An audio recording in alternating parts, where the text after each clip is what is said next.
Un instante, una foto. Hemos venido aquí hoy a muchas cosas. Una época de cambios que devienen un cambio de época. A muchas cosas, a caminar, a marchar, a saltar, a cantar. Una frase, un sentimiento colectivo y las ganas de hablar de nosotros en nuestro idioma. Pero entre tantas cosas de las que hoy hemos venido a hacer aquí a Mar del Plata hoy, nuestros problemas, nuestras soluciones, nuestra América adulta y soberana. Y cada uno de nosotros trajo una pala. Un fantasma recorre Europa y el mundo entero. Una pala de enterrador. Un continente que expone a la faz del mundo entero sus conceptos, sus fines, sus aspiraciones. Y una frase que lo resume todo. Porque aquí en Mar del Plata, gritada en el lugar indicado, está la tumba del Alca. En el momento exacto. Vamos a decirlo. Alca, Alca, al carajo. A partir de este momento, Alca, Alca, al carajo. Las fronteras se abren y la patria se agranda. Esto es Al Carajo. Noticias, política y cultura de América. Esto es Al Carajo.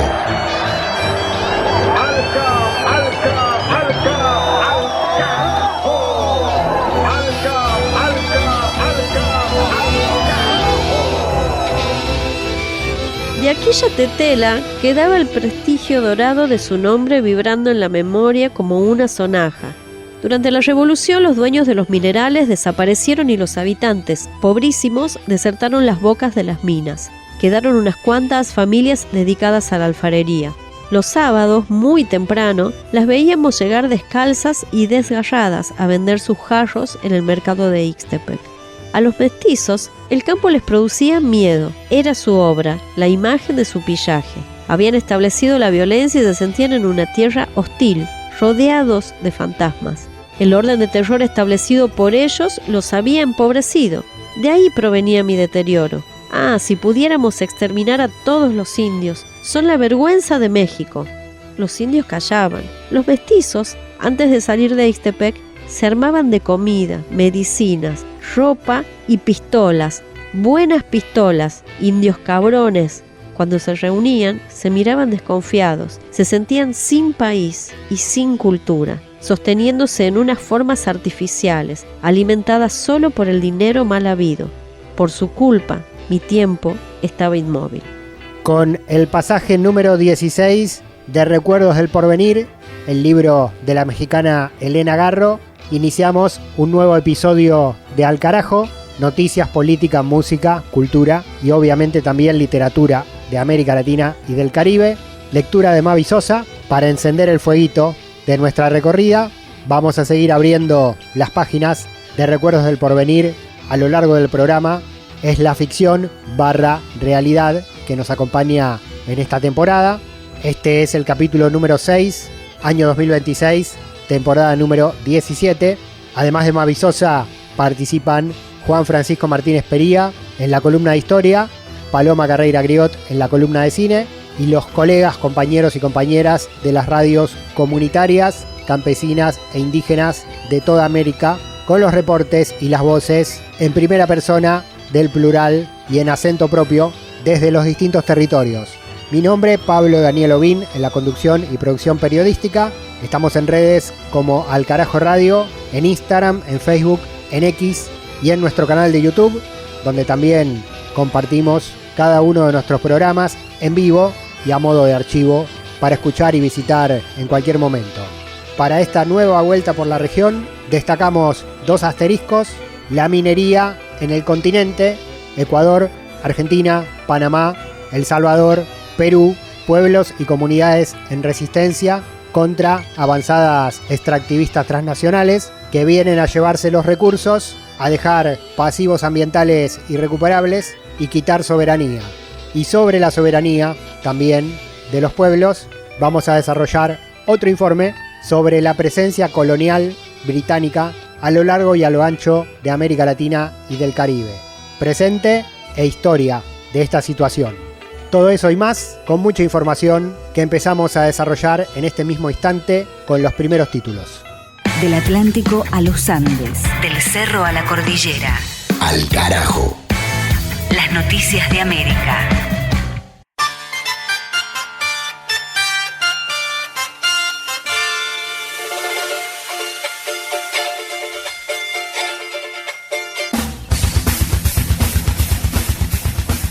En Brasil, comunidades indígenas marcharon en defensa de sus derechos y contra proyectos legislativos que amenazan sus territorios.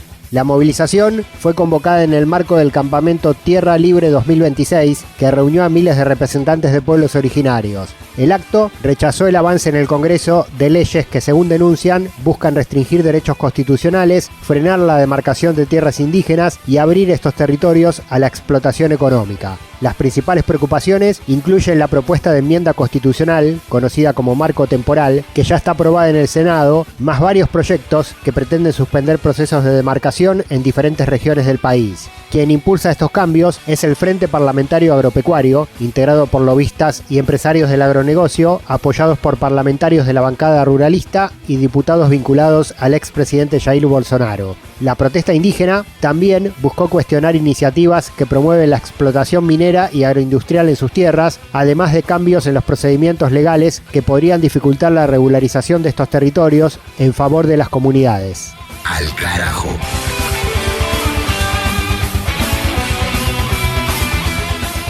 En Bolivia, el expresidente Arce se declaró como preso político y denunció persecución judicial. A través de una carta pública, el exmandatario afirmó ser víctima de tortura psicológica y acusó al gobierno de Rodrigo Paz de querer imponerle una muerte civil y política. La manifestación de Arce se produjo tras el rechazo a todas las solicitudes realizadas por sus abogados, incluida una petición para someterse a exámenes médicos recomendados por un cardiólogo, lo que pone en riesgo su salud. El expresidente y miembro del MAS está detenido en la cárcel de San Pedro de manera preventiva desde diciembre del 2025 por presuntos delitos cometidos en el caso Fondo Indígena cuando era ministro de Economía entre 2006 y 2019. Lucho Arce afirma que fue privado de su libertad sin que existiera una orden legal de aprehensión, calificando el hecho como un secuestro al margen de la ley, sin haber recibido notificación previa de ningún proceso en su contra, pese a haber manifestado su disposición a presentarse ante la justicia. En paralelo, en el orden político regional, su defensa hizo un llamado a organismos internacionales de derechos humanos, así como a las autoridades judiciales nacionales, para que garanticen el respeto al debido proceso, la presunción de inocencia y la independencia de los jueces y los fiscales. Al carajo.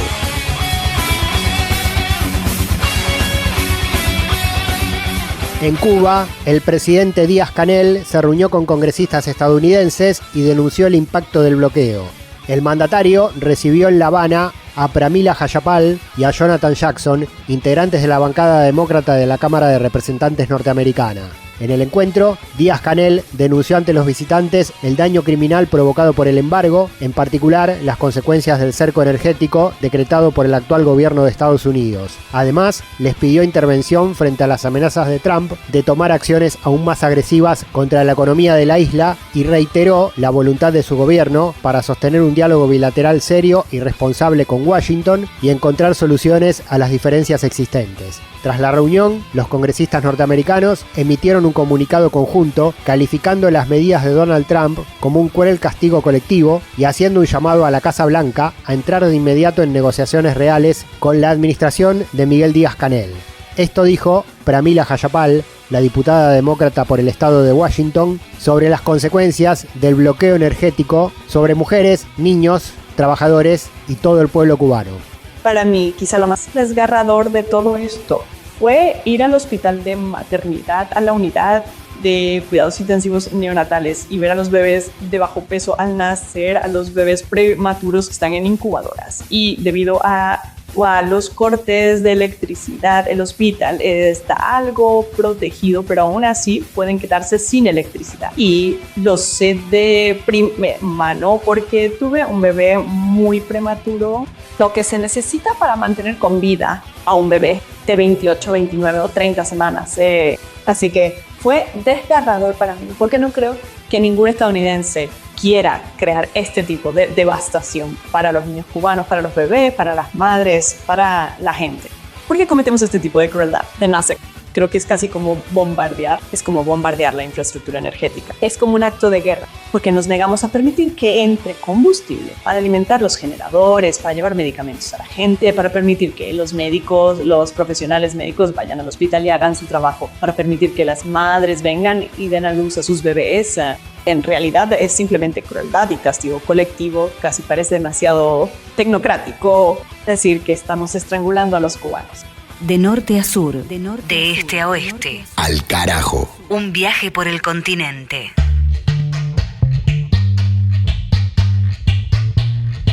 Déjame decirte, canción de Ile. Ile es Ileana Mercedes Cabra Joglar, nacida en el barrio de Hato Rey, de San Juan, capital de Puerto Rico.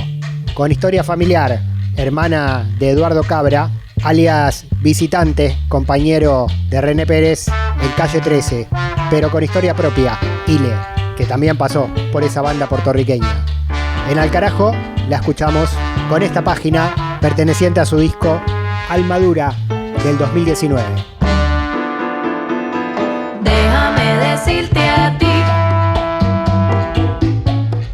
lo que no sabes de mí, por más que tú me amenaces, yo no me voy a rendir, mientras tú haces malabares con tus mentiras, yo te hago pirueta con la verdad, de nada sirve que me tengas en la mira, si no sabes cómo disparar, el metal de mi voz tiene su brillo. Tengo todo lo que importa, al miedo ya le saqué filo. Mis agallas están que cortan. Déjame decirte a ti lo que no sabes de mí, por más que tú me amenaces, yo no me voy a rendir. Hacia lo desconocido me aventuro, me voy desamarrando para no hacerme un nudo. Como siempre voy de pecho, no me hace falta escudo. Lo bueno me acompaña y lo malo me lo sacudo. Y tú que vas buscando arrastrarme en tu marea, pa' enredarme en la corriente de todas tus cosas feas. Conozco tus intenciones y sé de dónde cojeas. Yo sigo de pie en lo que tú tambaleas. Déjame decirte a ti lo que no sabes de mí, por más que tú me amenaces, yo no me voy a rendir. Guapea. Ile, Ileana Cabra, de Puerto Rico, sonando Déjame decirte, con el mítico pianista de origen puertorriqueño Eddie Palmieri, fallecido en el 2025, invitado con sus teclas en esta canción. Las luchas políticas, las luchas sociales de la región tienen su lugar. Al carajo.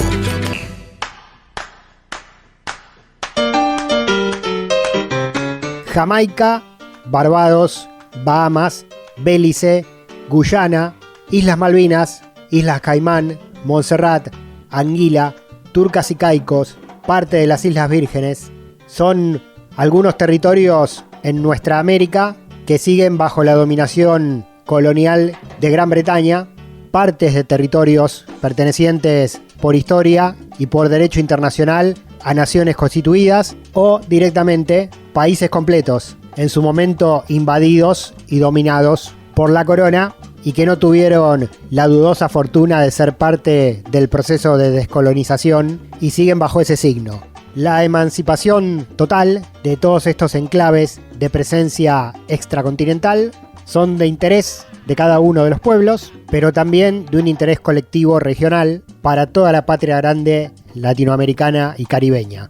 El Imperio Británico en América en el presente, este tema requiere hacer historia y lo hacemos en este programa de la mano de Juan Francisco Martínez Pería, docente del Centro Cultural de la Cooperación de Buenos Aires, Argentina, y de la Educación Pública Latinoamericana. Presente una vez más, Juan, ¿cómo estás? Hola Pablo, ¿cómo te va? Una alegría estar nuevamente en el programa. A mí me interesaba traer sobre la mesa una discusión más amplia sobre el Imperio Británico, porque en la actualidad, en Inglaterra y fuera de Inglaterra, hay voces que defienden explícitamente el imperio. Quiero decir, tal vez para nosotros, que tenemos una mirada antiimperialista, nacional popular, creemos que defender un imperio es mala palabra, es algo imposible, ¿no? Y sin embargo, hay gente que muy explícitamente reivindica los imperios y particularmente el Imperio Británico. De hecho, uno podría decir que realmente en Inglaterra la mirada pro-imperialista o pro-imperial es casi sentido común, pero más allá del sentido común mayoritario, en Inglaterra también ha habido y hay, obviamente, infinidad de intelectuales, grandes académicos, etcétera, etcétera, que en su momento y al día de hoy siguen reivindicando el Imperio Británico. Entonces, un poco la idea de la columna es reconstruir brevemente, obviamente en muy poco tiempo, el recorrido del Imperio Británico y, por otro lado, poner en discusión estas voces que es el día de hoy que todavía siguen reivindicando. El imperio a viva voz, explícitamente, y no como a veces ocurre, por ejemplo, en el caso de Estados Unidos. El caso de Estados Unidos es un imperio que permanentemente se esconde, que no se quiere presentar a sí mismo como un imperio. El Imperio Británico se presentó como un imperio, así como el Imperio Español y otros imperios claramente, explícitamente se reivindicaron como imperio en su momento, pero lo interesante es que es el día de hoy que todavía sigue habiendo grandes figuras que lo reivindican como un imperio y como un imperio positivo, ¿no? Uno de los autores, hay dos autores que son muy notorios. Hay uno que se llama Niall Ferguson. Niall Ferguson es un gran intelectual historiador británico que ha escrito infinidad de libros. Tiene un libro que se llama Civilización, tiene otro libro que se llama Imperio y tiene otro libro que se llama Coloso. En el libro Civilización y el libro Imperio, lo que él hace, de alguna manera, es una gran reivindicación de la civilización occidental, ¿no? Del desarrollo de la civilización occidental, de los imperios europeos en general, y particularmente en el libro Imperio, lo que él hace es una gran reivindicación del Imperio Británico y el rol del Imperio Británico en la modernidad. Este libro no solamente fue un libro que fue un bestseller, sino que también derivó en una serie de muchísima audiencia en Inglaterra, una serie hecha por la BBC, donde en cada capítulo de esa serie él hace una reivindicación histórica de diferentes momentos del Imperio Británico. Tiene otro libro, que es un libro posterior, que ya tiene varios años, que se llama Coloso. Niall Ferguson empezó, digamos, su carrera académica, una gran carrera académica muy prestigiosa en Inglaterra, pero después continuó también, podemos decir, tuvo un pie en cada lado, ¿no? Con una carrera académica muy prestigiosa en Estados Unidos, particularmente en Harvard. Niall Ferguson también ha escrito mucho de historia económica, ¿no? Es de alguna manera su historia de las finanzas. Y tiene este otro libro que se llama Coloso, donde lo que él hace es un análisis de la historia de Estados Unidos, y ahí donde él reivindica explícitamente que Estados Unidos es un imperio y que debe asumir su carácter imperial, que no se debe esconder, ¿no? Que uno de los problemas de Estados Unidos es un imperio cuyas elites y portavoces y think tanks y como lo queramos llamar, todo el tiempo intentan esconder su rol imperial, que él ve como algo positivo e incluso como necesario. Niall Ferguson es uno de los más conocidos intelectuales proimperialistas con un enorme prestigio, y hay otro que también me interesa mucho traer sobre la mesa, que se llama Nigel Biggar, que escribió un libro que se llama Colonialismo. El libro está en inglés, lamentablemente, no sé si lamentablemente, pero no está traducido al castellano. Se llama Colonialismo el título, y el subtítulo en castellano sería algo así como Un balance moral. Nigel Biggar no es un historiador técnicamente, es un filósofo moral, y lo que hace es un balance ético del colonialismo, sobre todo británico. Y como te imaginarás también, Pablo es un gran defensor del Imperio Británico. Él intenta, un poco como también Ferguson, matizar algunas cosas, y bueno, hubo algunas cosas malas, pero el balance obviamente que ellos defienden es un balance sumamente positivo. Lo bueno del Imperio Británico, ¿qué vendría a ser? Supuestamente, que llevan civilización a rincones del mundo bárbaros, ¿no? Bueno, eso es obviamente el meollo central del libro, ¿no? De estos dos libros. Hay otros libros, hay infinidad, y de hecho es muy interesante, Pablo. A mí me da bastante, te soy sincero, me da bastante morbo, porque la lectura de estos tipos de libros, porque dicen cosas que uno no puede creer. Uno está muy acostumbrado, ¿no? Cuando uno se mete en sus investigaciones, a leer lo que de alguna manera generalmente le parece más convincente, ¿no? A lo que tira más para su lado. Y uno conoce, obviamente, otras teorías, pero también no lee tanto de eso. Pero a mí me gusta mucho leer cosas con las que uno coincide, porque creo que ayudan mucho a pensar, y también, por serte sincero, me da un poco de morbo, porque uno dice, no puedo creer que en pleno siglo XXI esta gente diga las cosas que dice. Obviamente el eje central de estos libros es, sí, efectivamente, y un poco el libro de Ferguson tiene como subtítulo El mundo que Inglaterra creó, algo así como el mundo moderno que Inglaterra creó. Entonces, obviamente el eje central de estos libros es que Inglaterra y Europa Occidental jugó un rol modernizador en el mundo, trajo progreso, trajo desarrollo y trajo un gran crecimiento económico y trajo con eso luz, arte, civilización, ¿no? Por eso el otro libro se llama Civilización. Pero más allá de eso, que es el argumento fundamental, hay otros argumentos detrás de estos libros, ¿no? El primero y principal es la idea de que el Imperio Británico fue diferente a otros imperios, ¿no? No solamente, o sea, quiero decir, más allá de esta idea de que el Imperio Británico trajo progreso y desarrollo económico, porque uno puede decir, bueno, todo imperio está basado en la violencia, la primera cuestión, y lo que ellos plantean, primero y principal, que el imperio, y esto es muy importante, no fue construido con una suerte de mente diabólica detrás. Por ejemplo, las teorías del imperialismo marxistas, ¿qué suelen decir? Bueno, el imperialismo británico tiene un objetivo de explotación económica, ¿no? De explotación mundial, etcétera, etcétera. Bueno, estos autores dicen, eso no es así. El imperio británico tiene una larguísima historia que arranca más o menos, diríamos, del siglo XVI, XVII sobre todo, y que se va desarrollando y tiene varias etapas, y que es muy difícil, digamos, encontrar una mente detrás de ese imperio. O sea que el imperio primero y principal no tiene objetivo evidente y obvio, sino que se fue construyendo de manera sui generis y ad hoc y con el tiempo, y por ende no hay un gran plan detrás de él.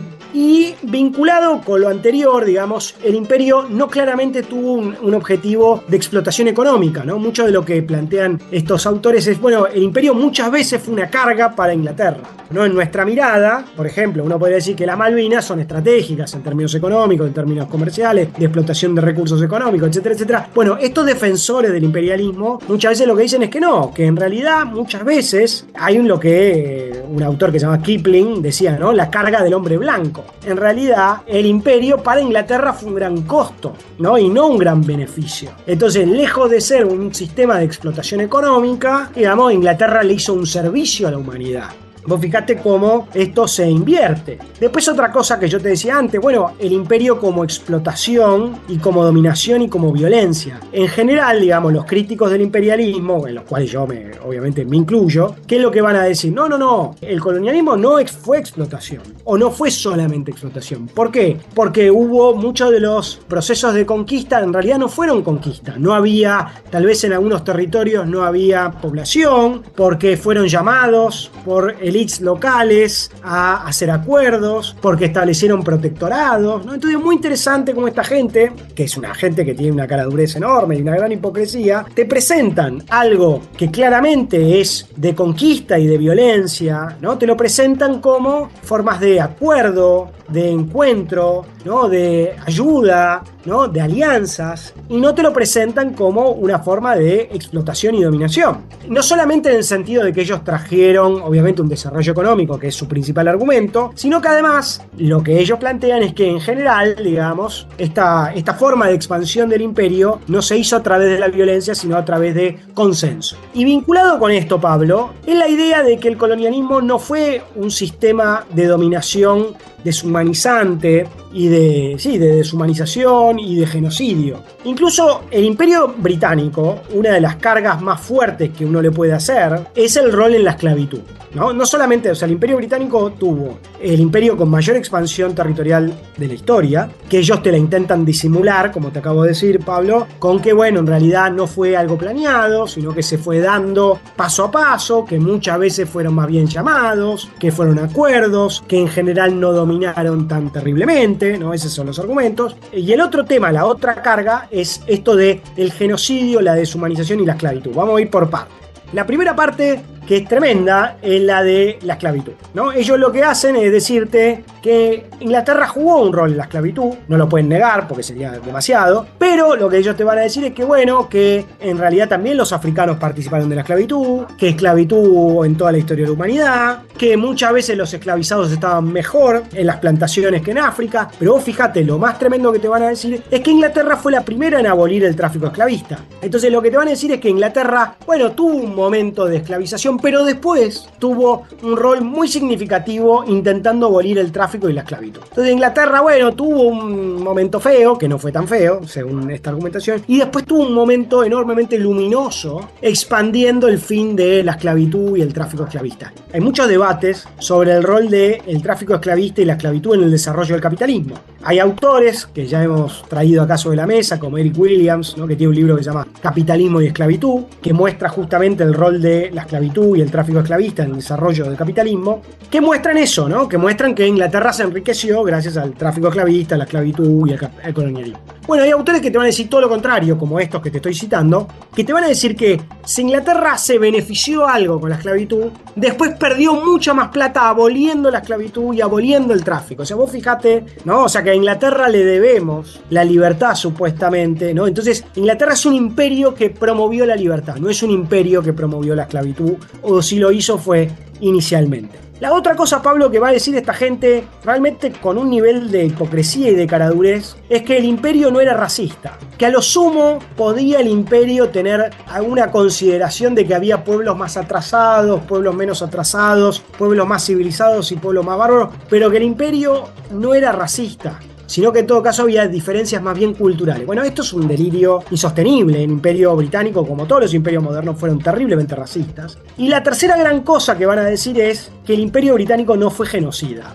Y acá lo que ellos dicen es que es un genocidio. Claro, el genocidio implica tener una voluntad de aniquilar un pueblo por sus condiciones raciales, sus condiciones étnicas, culturales, religiosas. Y lo que ellos van a decir es que no, que Inglaterra no tuvo nunca la intención de aniquilar ningún pueblo. Y si hubo violencia, y esto me parece clave, si hubo violencia, la violencia nunca fue central al imperio británico. Este es el gran argumento que ellos utilizan, lo cual, claro, es un delirio. ¿Y ellos sabes contra qué imperio lo contraponen permanentemente, Pablo? ¿Contra cuál? Con el imperio nazi, ¿no? Entonces lo que ellos dicen es, claro, los nazis fueron terribles. En cambio nosotros no. ¿Por qué? Porque los nazis sí quisieron hacer un genocidio con los judíos, pero nosotros no. Nosotros no quisimos hacer un genocidio ni en África, ni América, ni en Asia. Claro, conquistamos medio mundo, pero fue sin querer, o fue porque nos pidieron, o fue llevando la libertad, o fue llevando la democracia, o fue llevando el progreso. Pero nosotros no tenemos un imperio como el alemán, que ese sí fue un imperio genocida, un imperio racista, un imperio esclavista. Y entonces lo que te van a decir es que si hubo violencia, no fue la lógica central del imperio, sino que fue en todo caso excesos. Nada más lejos que eso. El imperio británico fue un imperio feroz, un imperio genocida, un imperio esclavista, un imperio que lejos de traer democracia, libertad y progreso, trajo su desarrollo, dependencia, violencia, que fue muy inteligente porque efectivamente generó alianzas con élites, pero que impuso lógica de deshumanización global. Y el imperio británico es uno de los imperios fue el imperio más grande de la historia, digamos, uno de los imperios más terribles de la historia. Y me parece muy importante entender que Malvinas es un momento dentro de ese imperio. Un momento, pero que hay una larguísima historia. Y vos fíjate, el gran argumento que han dado los británicos, y no solamente los británicos, para seguir manteniendo la legitimidad en Malvinas ha sido la autodeterminación de los pueblos, ¿no? Como Inglaterra, más que otros imperios, ha sido un imperio tan hipócrita. Hay un autor que se llama George Patmore, un autor de Trinidad y Tobago, que fue muy importante en el movimiento anticolonial, panafricanista, que fue uno de los padres de la independencia de África, que él tiene un artículo que él dice: el imperio británico es la farsa más grande de la historia de la humanidad. ¿Por qué? Porque es el imperio más hipócrita de todos. Porque es el imperio que más claramente esconde sus intereses y su accionar con las ideas de libertad, de democracia, de igualdad. Y en el caso de Malvinas es emblemático, porque los tipos que están dominando un territorio que no es propio, que han dominado medio mundo, nos quieren hacer pasar un argumento antiimperialista como el de lo de autodeterminación de los pueblos. En vez de decir, bueno, sí, la verdad que sí, es nuestra, la conquistamos en una guerra o la apropiamos en 1933 y jódanse, que sería hablar a cara descubierta, nos quieren hacer pasar la continuidad del colonialismo en el Atlántico Sur con un argumento antiimperialista. Claro.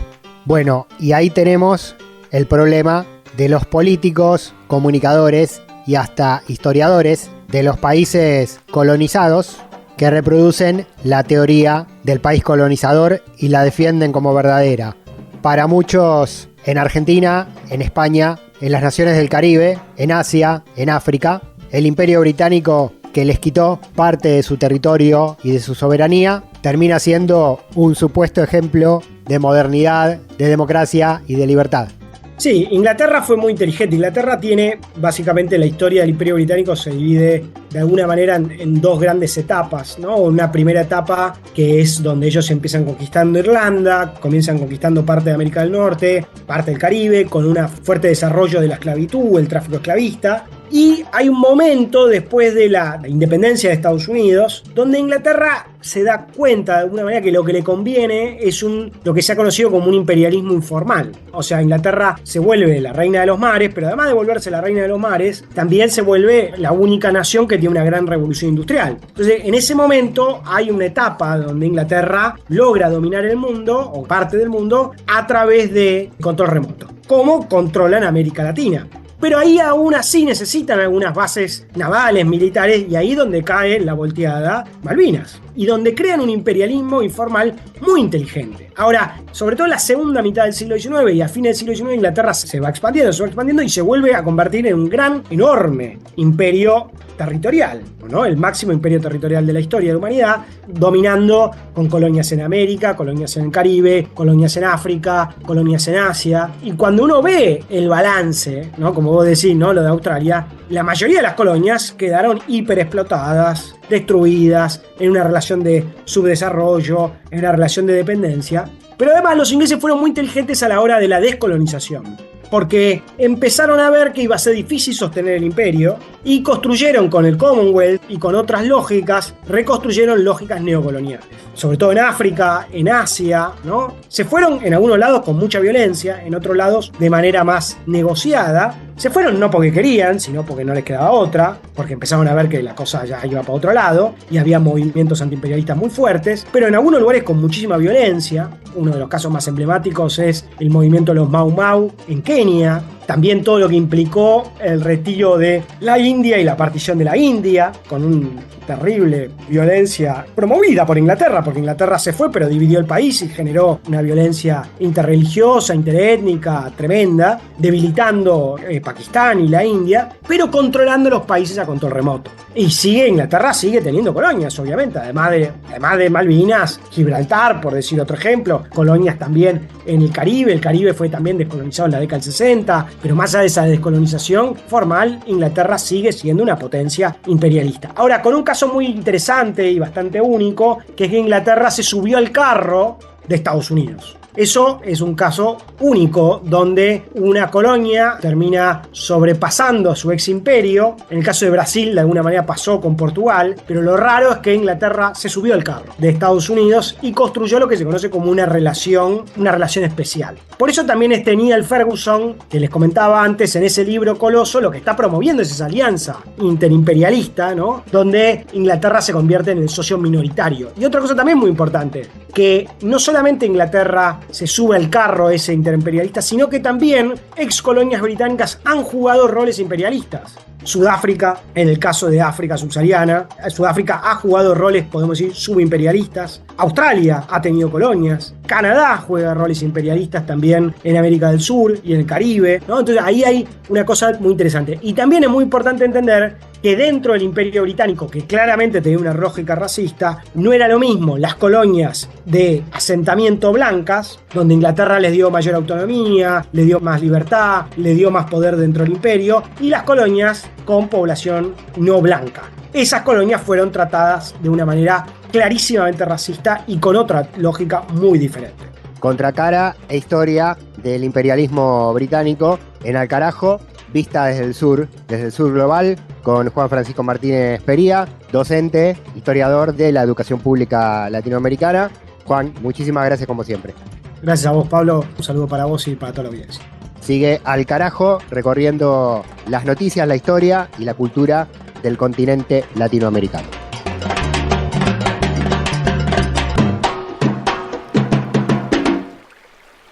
Elena Garro, escritora mexicana. Los recuerdos del porvenir. Pasaje número 17.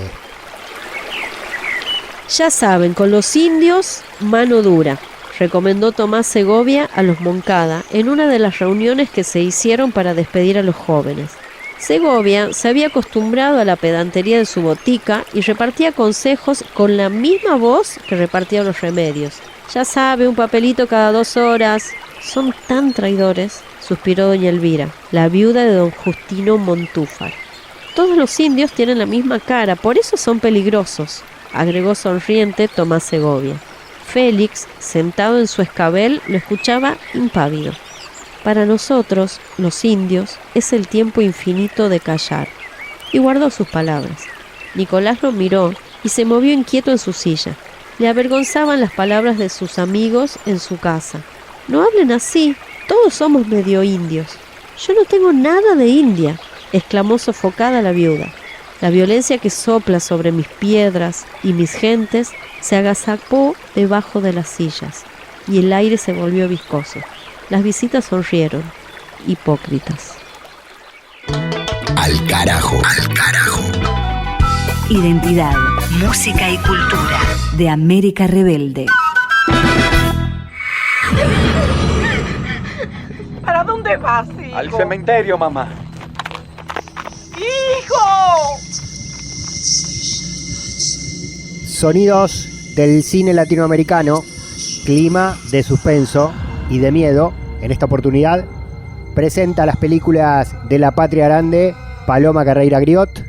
Hola compañera, si hay que gritar, deme la mano por favor. ¿Qué tal?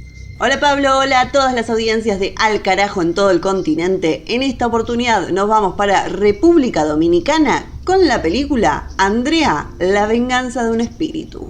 ¿A dónde vamos, jefe? Para Moca, específicamente Villatrini. Como algo ya nos puede sugerir su título, esta es una película de terror del año 2005 dirigida por Robert Van Cosme. ¿Y cómo están esos países? Tan bueno, tan bueno. Cuánto han cambiado las cosas. Hace mucho tiempo que no venía. Como 2 años. Está basada en hechos reales y la película nos va a sumergir en la historia de Andrea, una joven que al ir al cementerio por el entierro de su abuelo, se da cuenta que en la tumba de su madre falta la cruz, porque al parecer se la han robado, y ella ingenuamente saca otra cruz de otra tumba para reponerla de su madre, pero sin saber todo lo que eso significaba. Andrea,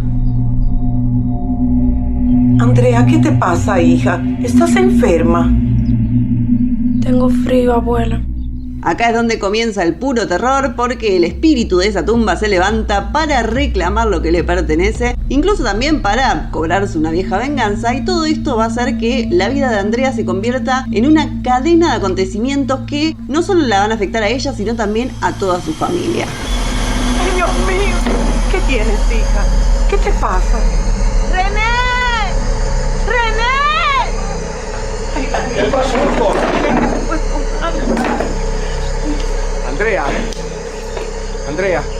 Andrea, la venganza de un espíritu es una película de terror claramente diferente a las que estamos acostumbrados, pero con un gran sustento dentro y por la cultura de República Dominicana, y eso hace que la película sea una muy buena experiencia para ver y muy interesante para vivir. Así que pueden encontrar esta película de terror del año 2005, Andrea, la venganza de un espíritu, desde República Dominicana en las diferentes plataformas.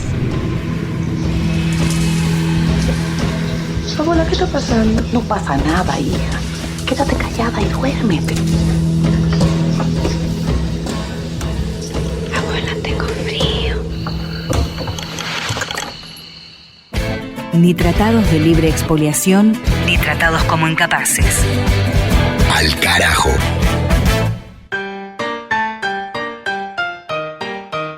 Y del cine de terror, que es ficción, que es una herramienta para representar cultura y tradiciones, tal como nos los contó Palis en su espacio recién, nos vamos a escenarios de terror y apocalipsis no muy lejanos en la realidad, que tienen que ver con la avanzada extractivista en todo el continente, con un modelo permisivo de los gobiernos neoliberales para la llegada de las llamadas inversiones mineras en esquemas replicados que tienen que ver con recursos multimillonarios que se irán de los territorios y el pasivo ambiental que quedará a no tan largo plazo con tierra arrasada, contaminación y el riesgo de la afectación del agua, del recurso hídrico.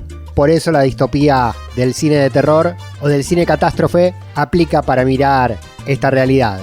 En Argentina, la avanzada del gobierno de Javier Milei para reformar la ley de glaciares y permitirse redefinir qué zonas pueden o no pueden ser exploradas y explotadas, con las denuncias de las comunidades y de la ciencia sobre la contaminación del agua no solo en las provincias donde están los glaciares, sino también los ríos bajan por el continente en todo el territorio nacional. Réplica en Ecuador. El gobierno de Daniel Noboa avanzó con un proyecto de ley minera que permite de la misma forma la exploración y la explotación indiscriminada, denuncian organizaciones del país y de la región. En espejo, la situación con Argentina, lo que demuestra que no se trata de iniciativas originadas en las necesidades o política interna de los países en cuestión, sino de una imposición que baja desde arriba y que acatan los gobiernos, por lo menos los de este signo político defensor del capitalismo extractivista a ultranza. Vamos a compartir en Al Carajo puntualmente qué pasa en Ecuador con la reacción de los pueblos originarios y las comunidades campesinas que, agotada la vía política, plantean la vía judicial y avanzan con una demanda de inconstitucionalidad de la ley de Noboa, y también plantean la vía popular a través de la protesta y la movilización. Informe de la periodista Nicole Mendoza de la red Corape, la coordinadora de radios populares del Ecuador. La Confederación de Nacionalidades Indígenas del Ecuador, CONAIE, durante su consejo ampliado, emitieron varias resoluciones sobre la coyuntura nacional del país. Ercilia Castañeda, vicepresidenta de la organización, mencionó como uno de los temas abordados el fortalecimiento de la educación propia intercultural. De la importancia y la necesidad de realizar el Congreso de Educación Propia. Es muy importante que nosotros hagamos esta autocrítica, esta valoración de la política pública en el marco del Estado plurinacional que se realizaría el Congreso para el mes de agosto de este año. Parte de la resolución propone presentar una demanda de inconstitucionalidad contra la ley minera, la cual fue aprobada por la Asamblea Nacional y que ha generado varios cuestionamientos. Esta ley minera vulnera los derechos colectivos de los pueblos indígenas, sobre todo a la consulta previa, libre e informada, y a la vez también en general ya se estaría dándose paso a una autorización en vez de una licencia ambiental, que implica que en 180 días eso estaría entregado, ese permiso, esa autorización, ¿verdad? Cuando sabemos en el país que existen muchos trámites en los cuales en 180 días casi no han sido atendidos. Para este abril, la vicepresidenta de la CONAIE anunció que se llevará a cabo el Consejo de Gobierno, en donde analizarán otros temas coyunturales, como el anticipo de las elecciones seccionales, estableciendo acciones desde el movimiento indígena. Reportó Nicole Mendoza, Corape Informa. Y al informe de la coordinadora de radios populares del Ecuador sobre la ley minera del presidente Rafael Noboa, aportamos más voces desde aquí, en los micrófonos de Al Carajo, acerca de los intereses y la corrupción local vinculada con los intereses y la corrupción transnacional. Sobre esto se pronunció el colectivo Yas Unidos, que es un grupo de activistas ambientales conformado por mujeres y hombres que se organizaron originalmente en el año 2013 para evitar la explotación petrolera del Parque Nacional Yasuní. Esto ocurrió bajo gobierno del por entonces presidente Rafael Correa, que propuso comenzar con la explotación petrolera del llamado Yasuní ITT, 3 bloques de este parque en la provincia de Orellana, en la Amazonía ecuatoriana. Allí surge este grupo militante antiminero y finalmente Correa desiste de la iniciativa extractivista, que finalmente sería retomada luego y de manera inconsulta, violando convenios de la OIT, por su sucesor Lenín Moreno, en el marco de la ruptura y la traición política en el seno del partido Alianza País. La legitimidad de la opinión de Yas Unidos es entonces haber militado contra el esquema extractivista, tanto durante un gobierno popular como luego en los gobiernos neoliberales. Ahora, frente a la ley minera del derechista Daniel Noboa, denuncian, además del potencial daño ambiental, la matriz de enriquecimiento de políticos y empresarios nacionales de la mano de las megaempresas multinacionales. Testimonio de Pablo Bermeo, vocero del movimiento ambientalista ecuatoriano Yas Unidos. hay una razón de Estado que va mucho más allá, digamos, de un partido. Creo que es evidente que en este caso específicamente estamos hablando del gobierno de Daniel Noboa, que tiene vínculos con empresas mineras, ¿no es cierto? Que su familia, el Grupo Novis, tiene vínculos con empresas mineras y que por lo tanto hay un evidente conflicto de interés entre flexibilizar los controles ambientales, flexibilizar, quitar la palabra licencia ambiental y hacer todo ese tipo de cosas, porque es obvio que beneficia a sus empresas familiares. Entonces, hay, digamos, ese primer elemento que tiene que ver con el gobierno, quien expide esta ley. Más allá de esto, como Yasunidos, hemos venido trabajando en el tema antiextractivo durante muchos años en el Ecuador y vemos que más allá, digamos, de los gobiernos que están en ese momento, hay una razón de Estado, ¿no? Que promueve el extractivismo principalmente en el sur global. Es decir, estos países del sur global son países en donde el despojo es el pan de cada día. ¿A dónde se va ese dinero? Eso es lo que digamos, es importante preguntarnos. Hay que entender que vivimos en un sistema capitalista, que hay lugares en donde son territorios de sacrificio y hay otros lugares en donde se benefician de ese sacrificio. Precisamente en este caso es evidente, por ejemplo, tanto es así que las empresas transnacionales a través de esta ley están teniendo seguridad privada pagada por todos los ecuatorianos con las Fuerzas Armadas. Eso nos demuestra a quién realmente van dirigidas estas leyes. Ni siquiera, digamos, es a las élites criollas ecuatorianas que sí se benefician en cierta medida, pero realmente, digamos, quien se benefician son esas élites transnacionales que se están llevando todos esos recursos. Pedro Bermeo, vocero del colectivo Yasunidos contra la ley minera de Rafael Noboa, sumándose los ambientalistas a los pueblos originarios, a la CONAIE, la Confederación de Nacionalidades Indígenas del Ecuador, que realizó, como informamos desde Quito, a través de la red Corape, la presentación judicial pidiendo la declaración de inconstitucionalidad de la normativa extractivista que está en curso. Para completar este panorama, en Ecuador sumamos la pata política, una alerta que da la presidenta de la Revolución Ciudadana, el espacio del correísmo, Gabriela Rivadeneira, que además de criticar la ley minera por su impacto ambiental y socioeconómico, denuncia que el gobierno, a través de esa normativa, pretende usar a las Fuerzas Armadas para custodiar a las empresas extranjeras, extractivistas, repudiadas por las comunidades, en lugar de proteger al pueblo, dice Rivadeneira, potencial candidata presidenciable para las siguientes elecciones, que Noboa prioriza los intereses privados sobre la seguridad ciudadana. La escuchamos. La población cada vez tiene menos garantías. Somos el país más violento e inseguro del continente y el sexto más violento del mundo. 6 de las ciudades ecuatorianas están en el top 10 de las ciudades más violentas del planeta. Mientras esto pasa, hoy la ley minera lo que pretende es poner seguridad pública, es decir, de nuestras Fuerzas Armadas al servicio de los intereses privados extractivistas que estarán además a cargo de las transnacionales con las que ya negoció Daniel Noboa, haciendo un gran lobby en todos sus viajes internacionales, no para el desarrollo de la gente, sino para el desarrollo de las economías, de las élites económicas de este país, ancladas justamente a los intereses de las transnacionales. Hidrocarburos, electricidad, Fuerzas Armadas y vialidad al servicio de las grandes transnacionales, no de la gente. ¿Qué más que lo que acabamos de ver la semana anterior en la aprobación del COTA tenemos que esperar? No a la ley minera. Por lo tanto, la mayor presión que podamos ejercer en los territorios para que los asambleístas de todas las bancadas y todas las fuerzas políticas sepan exactamente que el pueblo debe rechazar una ley que pone en riesgo la vida misma y afecta los derechos de la naturaleza y nuestra Constitución. No hay que inventarnos nada. Nuestra hoja de ruta es la defensa de la Constitución de Montecristi, la Constitución garantista de derechos, la única Constitución en el mundo que garantiza derechos a la naturaleza como parte fundamental de ese buen vivir y esa suma causa en la que todas y todos somos parte y somos partícipes.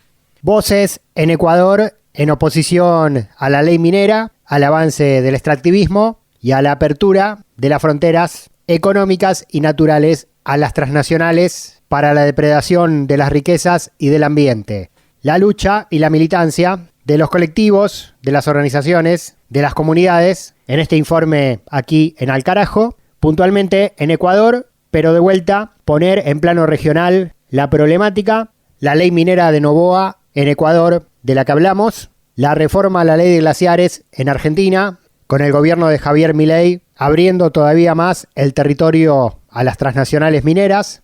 En Panamá, el proyecto oficialista para la instalación de la mina a cielo abierto más grande de Centroamérica para la extracción del cobre, resistida por los campesinos y los pueblos originarios, y otros espejos similares a lo largo y a lo ancho de América Latina y del sur global. Con esta reiteración de la matriz en todo el continente, hablamos de un plan Cóndor extractivista, igual que lo que fuera el plan Cóndor de la represión ilegal de las dictaduras latinoamericanas, comandado desde Estados Unidos. Ahora hablamos de la imposición de un modelo que tiene que ver con el saqueo, que acatan los gobiernos cómplices desde nuestras naciones, pero que se escribe, se decide y se ejecuta desde el norte en el marco del control geopolítico y económico que profundiza el gobierno de Donald Trump.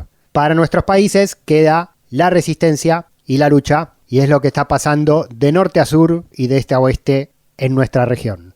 Al carajo. Una mirada al sur desde el sur. En este episodio número 6 del 2026, 17ª temporada, tuvimos noticias desde los distintos países de América Latina, tuvimos música, tuvimos historia con Juan Francisco Martínez Pería, tuvimos cine con Paloma Carreira Griot, tuvimos informe especial sobre la lucha contra la ley minera en Ecuador y tuvimos también literatura. El siguiente y último paso es volver a abrir el libro que nos acompaña en este viaje, episodio tras episodio, para seguir sintiendo nuestra América. Elena Garro, Los recuerdos del porvenir. Pasaje número 18. Te advierto que si no espabilas, te quedás solterona. Conchita oyó el reproche de su madre y silenciosamente colocó debajo de la cama de Doña una bandeja con agua para ahuyentar el espíritu del malo. Luego puso la Magnífica y el rosario entre las fundas de las almohadas. Desde niña, Elvira tomaba precauciones antes de irse a la cama. Les daba miedo su cara dormida. No sé cómo soy con los ojos cerrados, y hundía la cabeza debajo de las sábanas para evitar que alguien viera su cara desconocida. Se sentía indefensa en su rostro dormido. ¡Qué fastidio vivir en un país de indios!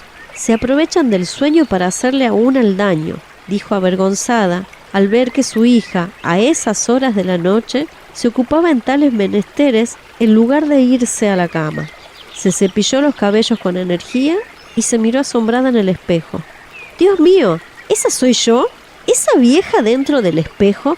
¿Y así me ve la gente? No volveré a salir a la calle. No quiero inspirar lástima. Aquí se queda la clara, la entrañable transparencia de tu querida presencia, comandante Che Guevara. Mavi Sosa en las lecturas, completando el viaje de este episodio 6 del 2026 de Al Carajo. Tuvimos también columna de historia con Juan Francisco Martínez Pería, docente del Centro Cultural de la Cooperación de Buenos Aires, Argentina, y de la Educación Pública Latinoamericana. Hubo cine del Caribe, película de miedo, de terror, Andrea, la venganza de un espíritu, dominicana, en la columna de Paloma Carreira Griot. Tuvimos noticias país por país y región por región, por todo el continente. Tuvimos música y tuvimos informe especial en Ecuador sobre la lucha contra la ley minera de Daniel Noboa. Fuentes: la Red Corape, la Coordinadora de Radios Populares del Ecuador, la CONAIE, Confederación de Nacionalidades Indígenas Ecuatoriana, y Comunicación Política de la Revolución Ciudadana desde Quito. Eso y más en este capítulo que acá estamos cerrando, en este ciclo de política y cultura latinoamericana que transmitimos en medio centenar de radios comunitarias, rurales, campesinas, públicas y universitarias de Bolivia, de Chile, de Argentina, de Uruguay y también en nuestro canal de YouTube Al Carajo Radio. Mi nombre, Pablo Daniel Ovín, en la conducción y producción periodística. Despedida, hasta pronto, nos reencontramos en nuestro próximo episodio. Hasta entonces. Para plantar la bandera con la luz de tu sonrisa, tu amor revolucionario. revolucionario te conduce a nueva empresa donde espera la firmeza de tu brazo libertario. Aquí se queda la clara, la entrañable transparencia de tu querida presencia, comandante Che Guevara, de tu querida presencia, comandante Che Guevara.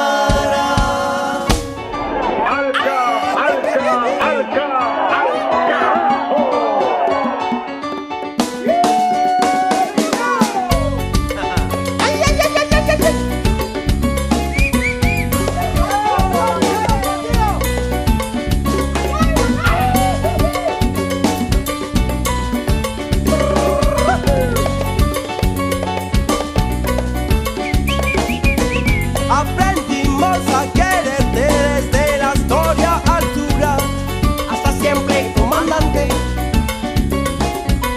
Tu mano gloriosa y fuerte le conduce a nueva empresa. Hasta siempre, comandante. Che Guevara, Che Guevara. Che Guevara, Che Guevara. Che Guevara, Che Guevara.